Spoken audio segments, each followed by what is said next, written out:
खबर महाराष्ट्र के नागपुर से। काटोल विधानसभा क्षेत्र में लगे अविनाश ठाकरे के जन्मदिन पर बैनर, कार्यकर्ताओं के नेतृत्व में चुनाव लड़ने का इशारा, खुशी का माहौल।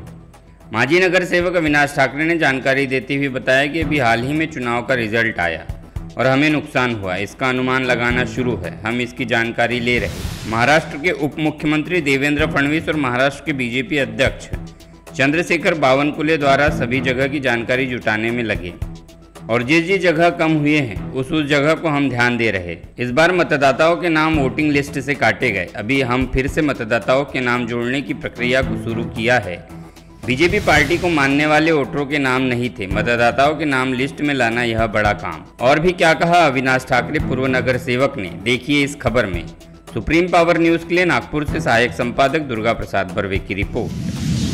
नुकतंच लोकसभेचं जे इलेक्शन झालं त्या इलेक्शनमध्ये आम्हाला जो काही फटका बसला किंवा आम्ही कुठे कमी पडलो याचं आकलन करणं आता सुरू आहे। दूधशहा आम्ही सगळ्या माहिती गोळा करतो आहे आणि त्याच्यानुसार कुठले कुठले फॅक्टर आता आमच्यापासून दूर गेले किंवा कुठले कुठले फॅक्टरमध्ये अँटी इन्कम्बन्सी होती याचा एक आढावा या 7-8 दिवसामध्ये होऊन जाईल।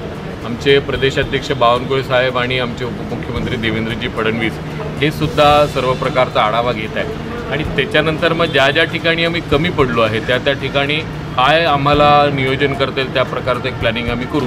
दुसरं महत्त्वाचं म्हणजे मतदार जे आहे, बऱ्याच प्रमाणात मतदान यादीतून मतदारांचं नावं कटलेलं आहे, त्यामुळे ती मतदार नोंदणीची प्रक्रियासुद्धा आम्ही आता सुरू केलेली आहे। बेसिकली आमच्या भागामध्ये मोठ्या प्रमाणात भारतीय जनता पार्टीला मानणारा जो मतदार आहे त्याचे नावं नव्हते, तर ते परत मतदार यादीमध्ये आणणं हा सुद्धा एक नियोजनाचा भाग आहे। बूथशहा कशा प्रकारे आम्हाला अजून चांगलं नियोजन करता येईल आणि प्रत्येक मतदारापर्यंत आम्ही कसं पोहोचू याच्याबद्दलचं एक आकलन तयार करून तो रोडमॅप जो आहे तो देवेंद्रजी आणि बावनकुळेजी सांगतील त्याप्रमाणे आमची कार्यपद्धती येणाऱ्या काळामध्ये राहणार आहे। युवकांना पक्ष संघटनेमध्ये संधी देऊन बळकट करण्यासाठी काय नियोजन आहे?